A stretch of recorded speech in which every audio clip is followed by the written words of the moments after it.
오늘 이제 네 번째 시간이 되었습니다.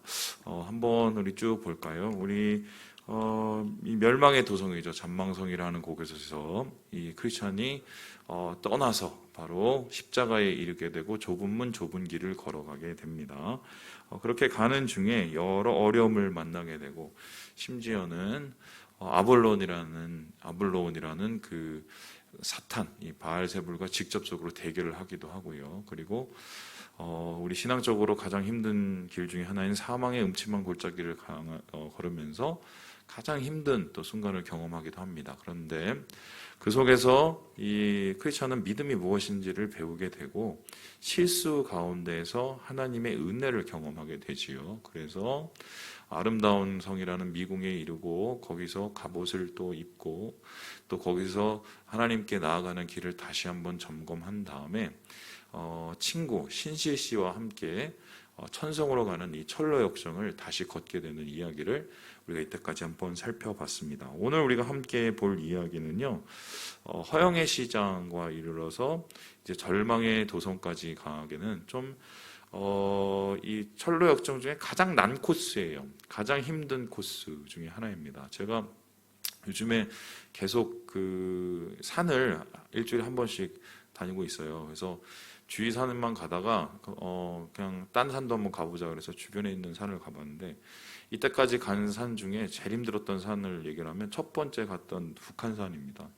이 북한산이 경사도 굉장히 높지만은 그 가는 길이 험준해갖고 정말 미끄러지기도 몇 번을 미끄러지고요. 그리고 그땐 제가 체력이 전혀 준비가 되어 있지 않아갖고 정말 하늘이 노래지더만요. 제가 그걸 처음으로 경험하고, 그리고 제 몸에서 온갖 종류의 냄새가 나는데 온몸에 독소가 다 빠져나오고 진짜 힘든 상황을 겪었는데, 쉽게 웃긴 거는 그 상황을 딱 겪어놓으니까 그 다음에 있었던 일들이 다음에 산이 별로 어렵지가 않더라고요. 그래서 가장 힘든다는 것은 그 속에서 가장 우리의 믿음의 근력이 생긴 겁니다. 믿음의 근력이 생겨서 어떻게 보면 믿음이 성장할 수 있는 계기가 되는데요. 아마 오늘의 얘기가 어떤 분들에게는 지금 겪고 있는 이야기일 수도 있고, 아니면 이미 겪고 있는 이야기일 수도 있고, 아니면은 앞으로 겪어야 될 이야기일 수도 있습니다. 하지만 중요한 거는 이렇게 가장 힘든 난코스, 믿음의 난코스를 그냥 통과할 수 있는 방법은 있다 없다? 없어요. 그래서 오늘 이 이야기가 굉장히 중요한데, 지난주는 이 사단과의 싸움, 우리의 내면을 지키는 이런 싸움을 좀 처음에 싸움을 우리가 보았죠. 이제 그 영적인 싸움보다 훨씬 더 지리한 삶에서의 싸움, 삶에서 신앙을 지키는 싸움, 세상 가운데 하나님의 믿음의 순수성을 지키는 그 싸움을 행하게 되죠. 그래서 이 가운데서 여러분 보시면 알겠지만 한 사람은 목숨을 잃기도 하고요. 그리고 크리스천은 가장 어려운 이 절망의 도성에 가서 완전히 무너져 내리기도 합니다. 그런데 오늘 이 말씀을 전체로 묶을 수 있는 이야기가 무엇일까 한번 생각하다가 제 마음속에 불현듯 스치는 이 말씀이 생각이 났습니다. 우리 함께 잠언서 4장 말씀을 다시 한번 읽어볼까요? 시작! 모든 지킬 만한 것 중에 더욱 내 마음을 지키라. 생명의 근원이 이에서 남이니라. 여러분, 마음을 지키는 게 가장 중요하다고 솔로몬이 그의 아들에게 얘기했습니다. 마음은 왜 중요하냐? 마음에 뭐가 있다고요? 생명의 근원. 그러니까 마음 속에 생명이 있기 때문에 마음을 지키지 못하면 생명을 빼앗기죠. 생명을 빼앗기면 죽는 겁니다. 우리의 목숨보다 더 중요한 영혼이 죽는 거예요. 영혼이 죽으면 어떻게 됩니까? 하나님과의 관계가 없어져 버리고, 그리고 천국 가는 길을 가지 못하게 돼버리는 거죠. 아예 믿음이 없어지는 겁니다. 그래서 오늘 전체적인 이야기, 허영의 시장을 통해서 또 이 절망의 도성으로 가는 이 이야기를 살펴보면 결국 크리스찬이 이 세상 속에서 어떻게 마음을 지키면서 살아갈 수 있느냐, 이 이야기라고 할 수 있는데요. 특별히 이 솔로몬이 말하는 이 마음이라는 것은 히브리 단어로 레브라는 단어예요. 이 레브라는 단어가 어떤 뜻이냐면요, 마음이란 뜻도 되지만 중심이에요. 즉 중심은 뭡니까? 우리의 삶의 모든 것을 지향하는 태도, 전부라고 할 수 있죠. 그래서 마음을 빼앗기면 뭡니까? 전부를 빼앗기게 되는 거예요. 사탄이 지금도 무엇을 하느냐? 어떻게든 우리의 마음을 빼앗기 위해서 지금도 안간 힘을 다해서 노력을 하고 있습니다. 사람을 통해서, 상황을 통해서, 그리고 내 마음의 가장 취약한 그 약점을 붙잡고 어떻게든 마음을 빼앗으려고, 마음을 무너뜨리려고 노력을 하게 되는데요. 흥미로운 것은 이 가장 난 코스를 가기 전에 크리스찬을 이곳까지 데려오고 인도했던 이 전도자라는 사람이 나타나서 앞으로 그들에게 어떤 일이 일어날지를 미리 경고하고 그들에게 미리 준비를 요청하고 있어요. 그만큼 힘들다는 것이고 이것을 견뎌내야 한다는 것인데요. 이에 대해서 일종의 그 가이드맵이랄까요? 그것을 이 전도자가 이렇게 얘기하고 있습니다. 우리 같이 한번 읽어볼까요? 시작. 두 분이 여전히 마귀의 사정권 안에 있습니다. 아직 피를 흘릴 정도로 죄와 격렬하게 맞서 싸우지는 못했습니다. 어떤 식으로든 고난이 전혀 없는 순례길은 기대하지 마십시오. 항상 하나님 나라의 시선을 고정하십시오. 무엇보다 마음 깊은 곳에 정욕이 숨어 있지 않은지 수시로 들여다 보십시오. 저는 여기서 가장 마음에 들어오는 말씀이라고 하는 게 정말 맞아요. 어떤 식으로든 뭐예요? 고난이 전혀 없는 순례길을 기대하지 마라. 고난 없는 신앙은 애초에 존재하지도 않는다는 것입니다. 왜 고난과 신앙이 떨어질 수 없는 불가분의 관계일까요? 생각을 해보세요. 바울은 우리를 가리켜서 뭐라냐면 순례자요, 나그네요, 이방인이라고 얘기했습니다. 이방인은 뭐예요?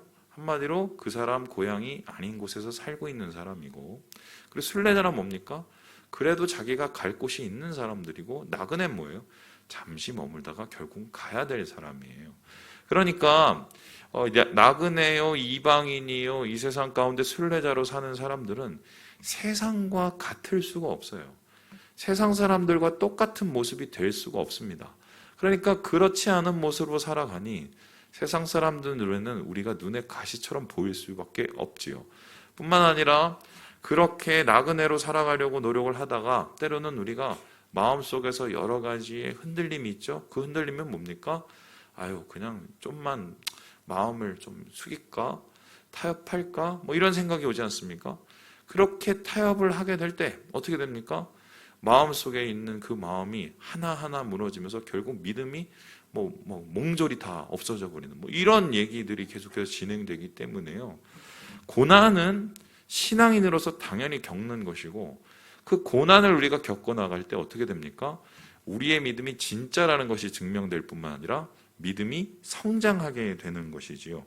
근데 저는 오늘 이 이야기를 읽어보면서 정말 좀 까무라치듯 정말 이 소름이 끼치는 이 문장들을 봤어요. 그 뭐냐면 이 크리스찬을 그 마음을 무너뜨리는 말들이에요.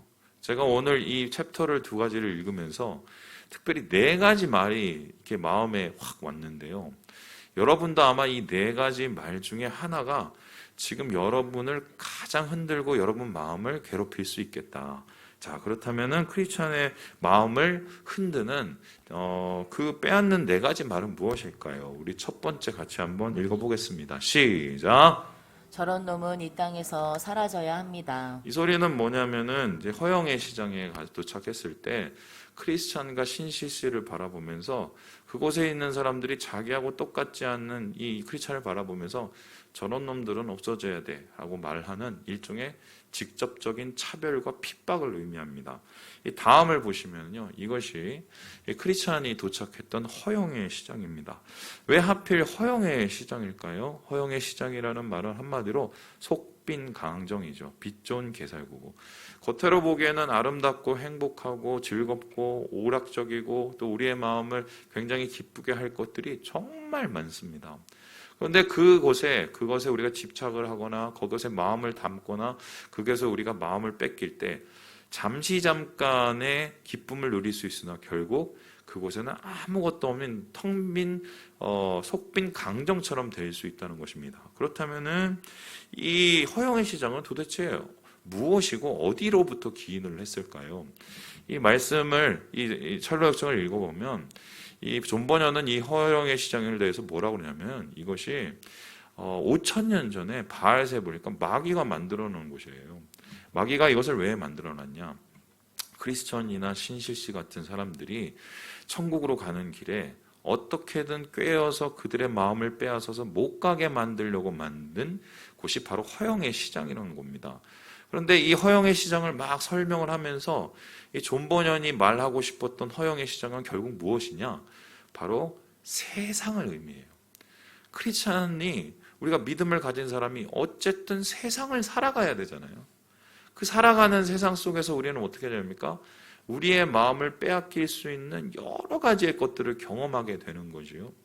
그래서 그 속에서 결론적으로 마음이 같지가 않으니까 이 이상한 사람들을 취급을 하면서 저놈 우리하고 달라. 저놈은 죽어야 돼. 저놈은 차별받아야 돼. 저놈은 짓밟아도 당연해. 이러면서 지금 크리스찬과 신실씨를 괴롭히기 시작을 하죠.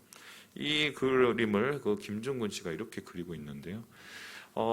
전혀 다른 말을 하고 자기들에게 관심이 없으니까 맨 처음에는 꼬시다가 나중엔 적의를 봅니다. 적의를 보이고는 어떻게 해요? 이 크리스찬을 그리고 신실씨를 데려다가 때리고 옥에 가두기 시작을 해요. 그리고는 이 옥에 가둬서 계속적으로 이 사람들을 핍박하는 가운데 결국은 그 중에 한 명, 자신의 믿음을 크게 변화했던 신실씨를 저기 보는 것처럼 이 십자가 같은 데 매달려서 창에 찔고, 그리고 여러분 아시는 것처럼 화형을 시켜버려요.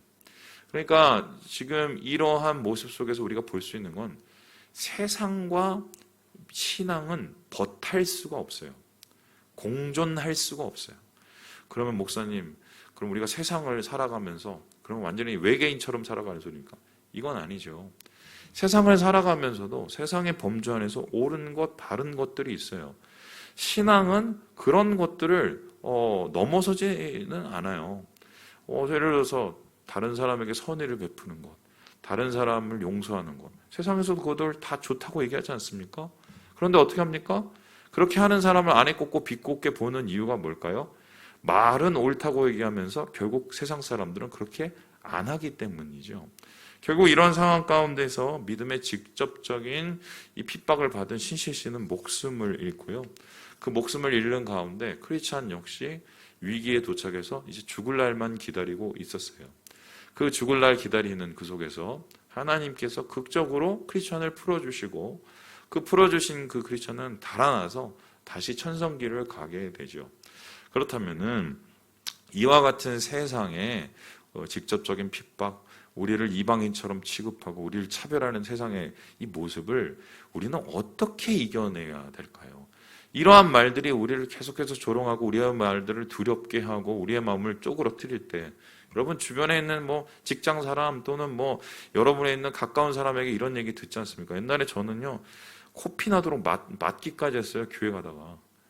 그런데 어떻게 이겨낼까? 저는 오늘 이 말씀을 보다가 이 신실씨의 모습에서 한 사람이 이렇게 오버랩이 됐어요. 그 사람이 누구냐면 여러분 잘 아시는 스데반이라는 사람입니다. 여러분 스데반 잘 아시죠? 7 집사 중에 한 명이고 믿음이 가장 신실했던 초대교인입니다. 그런데 그 역시 돌 맞고 죽었어요. 근데 그 돌 맞고 죽을 때 그의 모습을 성경은 이렇게 기록합니다. 우리 같이 7장 말씀 사도행전 읽어보겠습니다. 시작. 스데반이 성령 충만하여 하늘 우러러 주목하여 하나님의 영광과 민 예수께서 하나님 우편에 서신 것을 보고 말하되 보라 하늘이 열리고 인자가 하나님 우편에 서신 것을 보노라 한대. 결국 이러한 직접적인 핍박과 우리에 대한 차별을 어떻게 일어나냐? 하늘을 보면서 이겨냅니다. 시선이 하늘을 바라볼 때 허영의 시장에 빠지고 자기를 핍박하고 자기를 차별하는 사람 앞에 자기 주목을 다하면은 우리의 마음은 두려움에 무너질 수밖에 없어요. 그 말 한마디가 우리의 생각을 사로잡아서 잠도 못 자고 어렵게 할 수밖에 없거든요. 그럼 그때 어떻게 하느냐? 스데반처럼 하늘을 본 겁니다. 우리나라는 스데반 때처럼 혹은 신실이라는 사람처럼 죽을 일은 없습니다. 그러나 치사하고 더러운 대접을 받아야 될 때는 있죠. 그때는 어떻게 하느냐? 하늘을 봐야 됩니다. 사람이 나를 어떻게 생각하는지 아니라 하나님이 나를 어떻게 생각하는지, 내가 지금 무엇을 붙잡아야 되는지 하늘을 볼 수 있는 눈이 열려야 돼요. 목사님, 그 눈이 어떻게 하면 열립니까? 믿음으로 바라보면 열려요. 여러분이 정말 그걸 원하시면 하나님 앞에 기도를 해보세요. 하나님, 세상이 아니라 주님을 바라볼 수 있는 눈을 열어주세요. 주님의 보좌를 바라볼 수 있는. 그래서 내가 이렇게 힘들고 어려운 것을 이길 수 있는 힘을 주세요. 한번 기도를 해보세요. 제가 이런 간증을 아는데요. 제가 아는 이해동 간사님이란 분이 있어요. 이분이 이제 교육 간사님이시고 제가 이제 간사 되게 도와주신 분이에요. 이분이 막 떡대가 이렇고 법학과 나오시고 공부와 막 세상 속에서 사시다가 예수님 만나서 변하신 분인데 교회 열심히 다니고 돈 안 되는 일 한다고 집에서 엄청 핍박을 받았어요. 그래서 어머니가 권사님인데도 돈 안 되는 일만 한다고 장남이니까. 그래서 어떻게 했느냐? 맨날 가면 그 떡대 같은 그 아저씨를 이 막 그 손바닥으로 계속 때려갖고 어느 날은 이 교회에 나오셨는데 선교에 나오셨는데 여기가 얼굴이 시뻘건 거예요. 그래서 어떻게 받냐 했더니 맞아서 엄마한테. 엄마 그 정도 되면은 포기할 수 있잖아요. 근데 그분이 포기를 안 하는 이유가 그게 하나님이 주신 자기의 사명이라는 거를 그는 확신했던 거예요. 그래서 어느 날 너무 힘들어서 차라리 다른 사람한테 맞으면 모르는데 어머니한테 맞으니까 울면서 하나님 앞에 그렇게 기도를 했대요. 하나님, 내가 너무 힘든데 이 너무 힘든 거를 이길 수 있는 힘을 달라고 하면서 막 울면서 기도했는데 그분의 말에 의하면 그렇게 한 30분을 기도를 했더니 머리로부터 발끝까지 막 뜨거운 가시 막 내리기 시작을 해서 자기의 몸을 움직일 수 없는 상황에 완전히 압도되었대요. 그러면서 갑자기 하나님이 자기에게 말씀하시는 것 같은 느낌이 들고 위로부터 내려오는 막 평화와 기쁨이 막 넘쳐나는데 막 마치 하늘에 자기가 있는 것 같은, 천국에 있는 것 같은 그런 느낌을 받았다는 거예요. 그러면서 어제 두들겨 맞으셨던 그 교육간사님이 웃으면서 그날 오시더라고요. 그 다음날. 그랬더니 저한테 그랬어요. 성민 간사, 내가 천국을 경험했어. 우리가 세상의 직접적인 유혹과 탄압을 이길 수 있는 방법은 하늘을 바라볼 수 있는, 천국을 맛볼 수 있는 눈이 열려야 된다. 이건 진짜 기도를 해야 돼요. 두 번째로 오늘 크리스찬이 이 길을 걸어갈 때 마음을 빼앗는 이 말은 무엇입니까? 우리 같이 한번 읽어보도록 하겠습니다. 시작. 하나님의 복을 받으며 신앙생활을 하고 싶네. 이게 뭐 잘못된 얘기일까요? 이 이야기는 사심이라는 사람이 한 얘기입니다. 이 소리를 잘 들으면은 당연히 복 받으면서 신앙생활을 하고 싶다는 얘기가 맞는데 여기서 복이라는 단어가 굉장히 중요해요. 좀 좋은 번역이 얘기했던 이 복은 뭐냐면요, 편안함, 안전함, 그리고 성공, 돈이에요.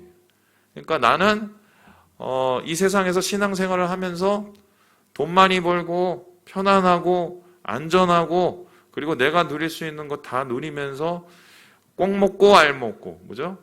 뽕도 따고 임도 보고 이렇게 내가 신앙생활을 하고 싶다는 얘기예요. 근데 이 얘기는 이렇게 되면 얼마나 좋겠어요. 저도 이러고 싶어요. 저도 고생 안 하고 목회하고 싶다고요. 주변에 그렇게 안 하는 친구들 보면, 잘 되는 친구들 그렇게 부러울 수가 없어요.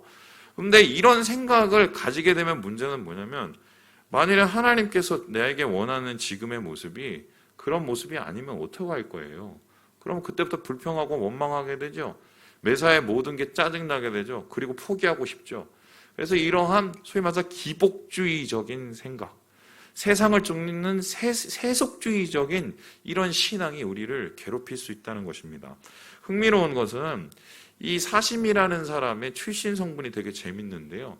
이것은 사심이라는 사람의 일종의 마을 사람들이에요.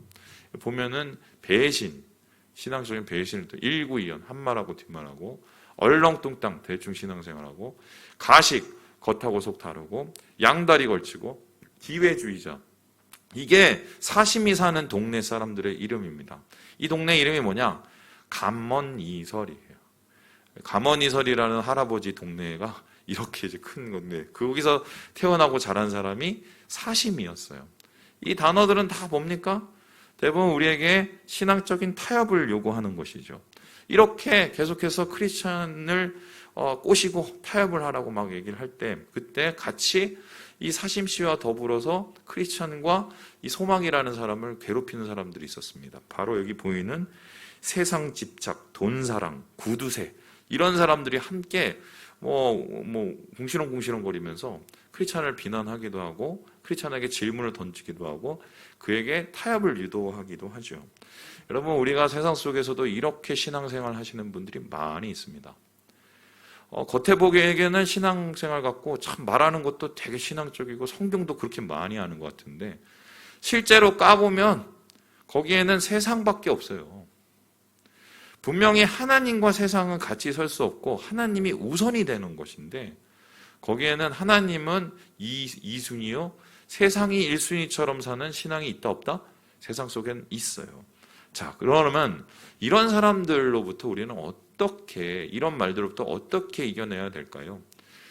바울 역시 이런 말들이 교회에 침투해서 어렵게 하고 힘들게 하는 것을 경험을 했습니다.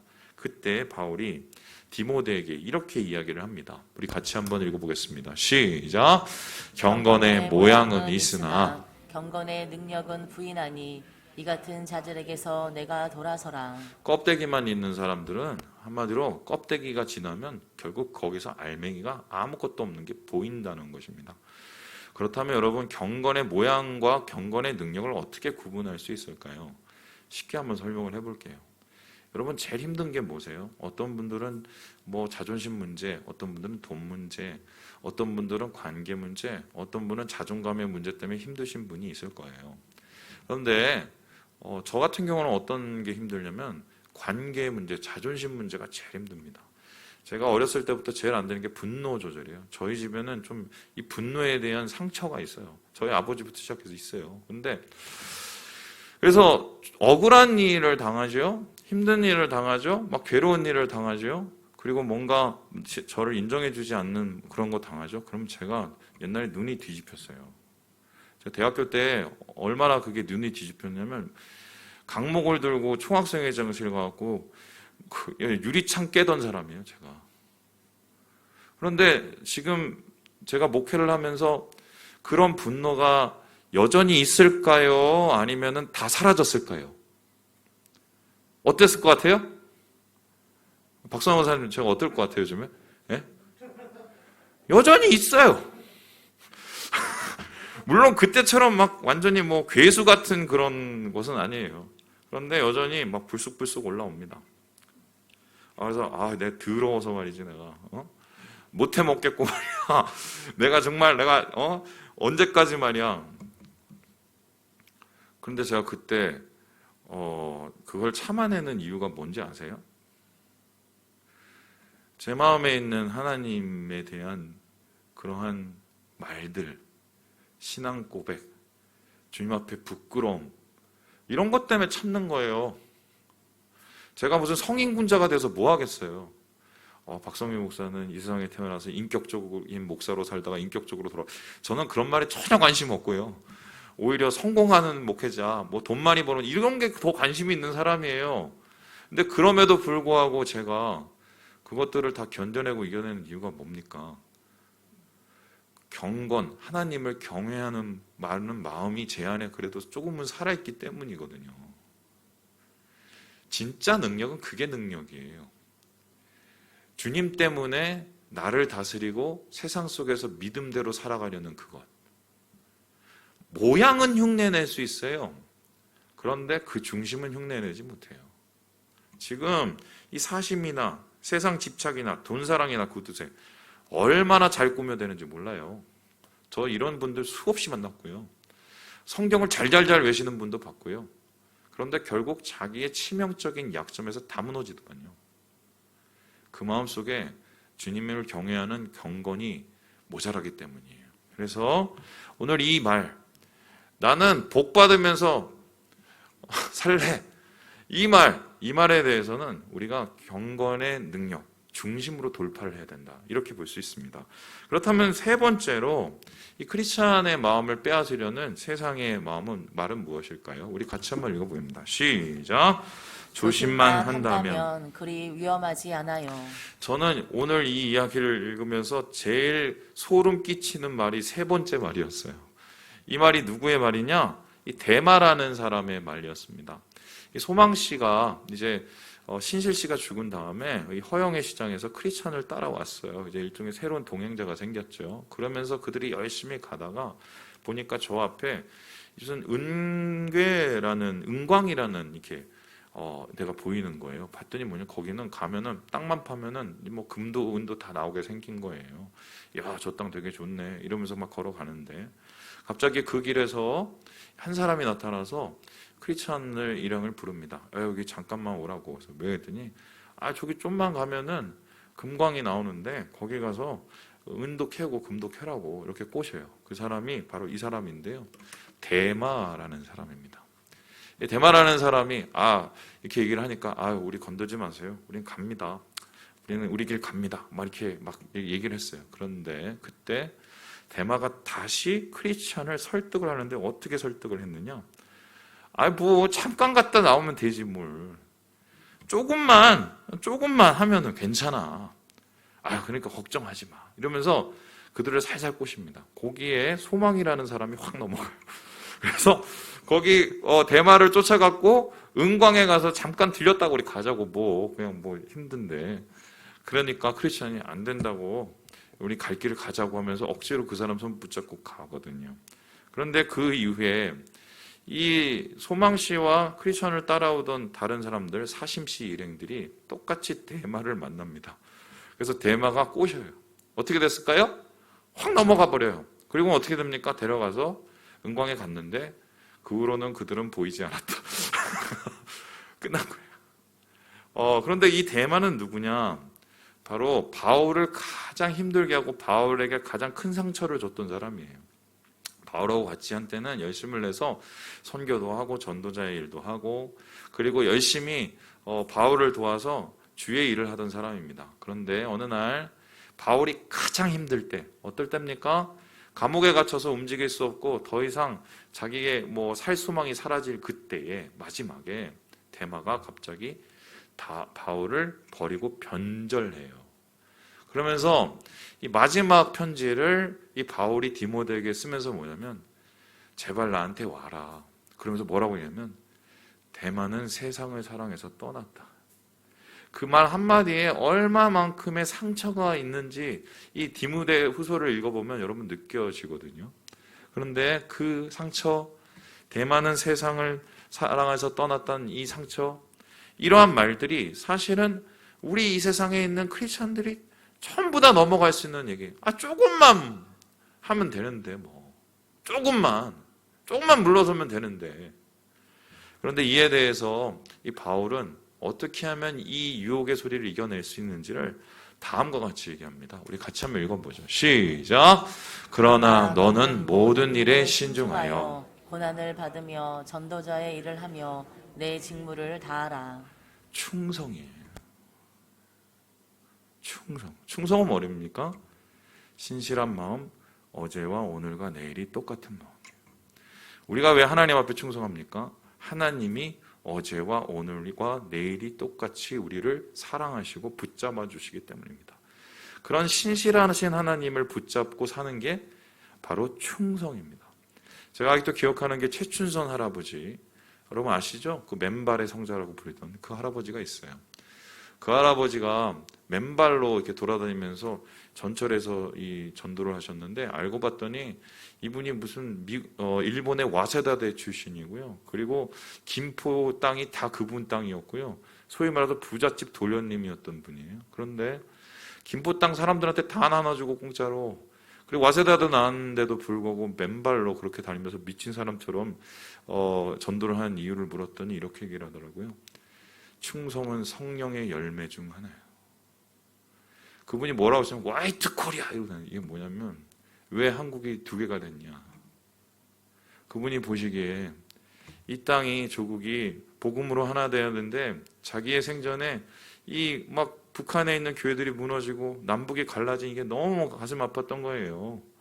그래서 그 하나님의 나라를 바라면서 내가 주님 나라가 북한에 임할 때까지는 내가 맨발로 다니겠다고 작심을 하고 그때부터는 그렇게 맨발로 전도를 하고 다니십니다.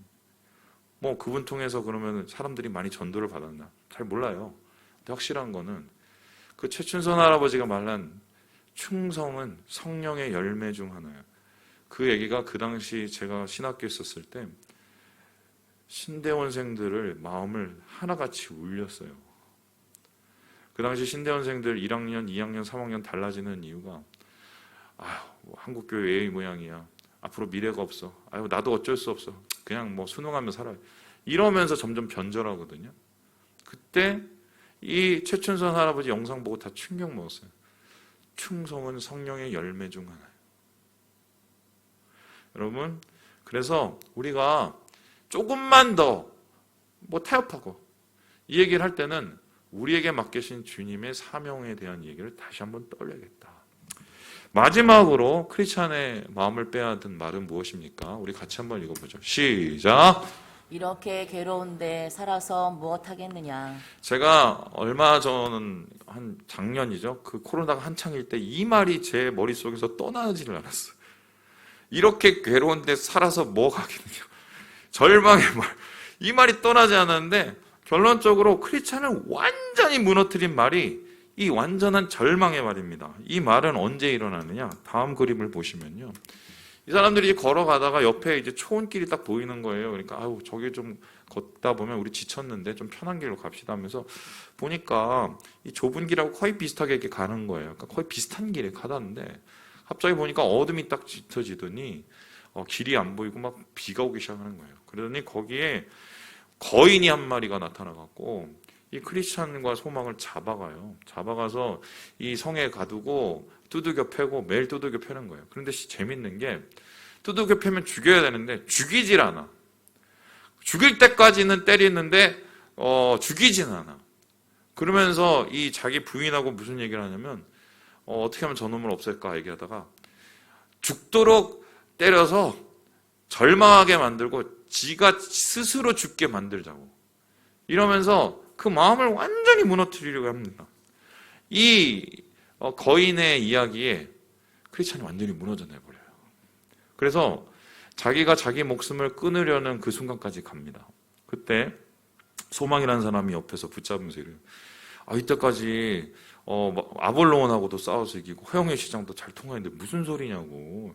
나보다 더 힘세신 분, 믿음이 세신 분이 왜 이러냐고 그러는데 이 크리스찬이 뭐라고 하냐면 아니야, 내일이 없어. 내일이 또 이 모양이면 내가 무슨 수로 살겠어. 난 죽을래. 그래서 나중에는 소망이 뭐라고 그러냐면 이렇게 얘기합니다. 아니, 자기 생명을 끊는 것은 살인죄에 해당할 뿐만 아니라 영혼과 몸을 다 죽이는 건데 그래도 되겠냐고 막 이렇게 설명해도 그래도 그 다음날 일어나면 죽을 생각만 하는 거예요. 그때 어떤 일이 일어나냐. 이 사람들이 탈출을 하게 돼요. 어떤 탈출을 하냐. 갑자기 막 절망에 빠진 이 두 사람이 막 머리를 쓰다가 갑자기 크리스찬이 번뜩하고 생각이 하나가 지나친 게 있었어요. 그 지나친 게 뭐냐면 예전에 크리스찬에게 줬던 선물이었어요. 그 선물이 뭐냐? 마음속에 품고 있었던 약속이라는 거예요. 해석자의 집에서 받은. 근데 그 약속이 뭐냐면 어렵고 힘들 때 꺼내서 보면 일종의 열쇠라고 가르쳤거든요. 그 약속을 가지고 잠긴 문을 열었더니 열린 거예요. 그 다음 문을 열었더니 열린 거예요. 제일 끝에 철장문을 열었더니 어렵게 열렸어요.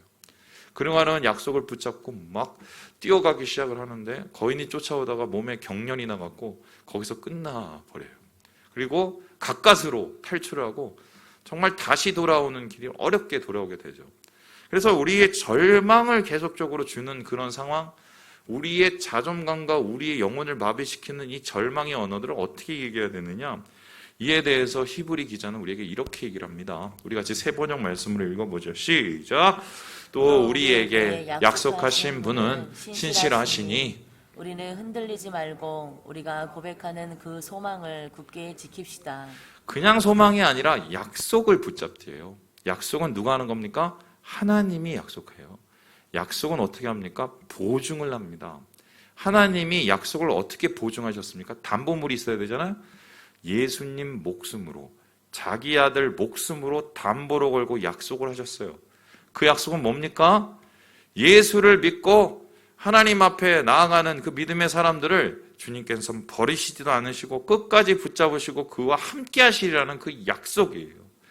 내가 사망의 골짜기로, 음침한 골짜기로 갈지라도 해를 두려워하지 않을 것은 주께서 나와 함께 하심이라는 내 원수의 목전에서 상을 베풀어 주시는 하나님, 그리고 나를 영원한 아버지의 집으로 인도하시는 그 하나님에 대한 약속, 그 보증을 믿을 때 우리가 절망으로부터 탈출을 한다는 것입니다. 그래서 이에 대해서 이 하종환 목사님은 이렇게 기록하고 있는데요. 이걸 읽고 마무리해 보도록 하겠습니다. 1절 시작. 위험을 피한다는 것은 어렵습니다. 우리가 걸어가야 할 길이 꽤 길기 때문입니다. 우리가 만날 위험은 우리가 지쳤을 때 벌어집니다. 그 상황에서 크리스천 같은 냉철한 믿음의 사람도 무너집니다. 무너질 때 우리는 어떻게 해야 할까요? 당연히 다시 처음으로 돌아가야 합니다. 처음 자리로 돌아갈 때 우리를 격려하시는 주님이 계십니다.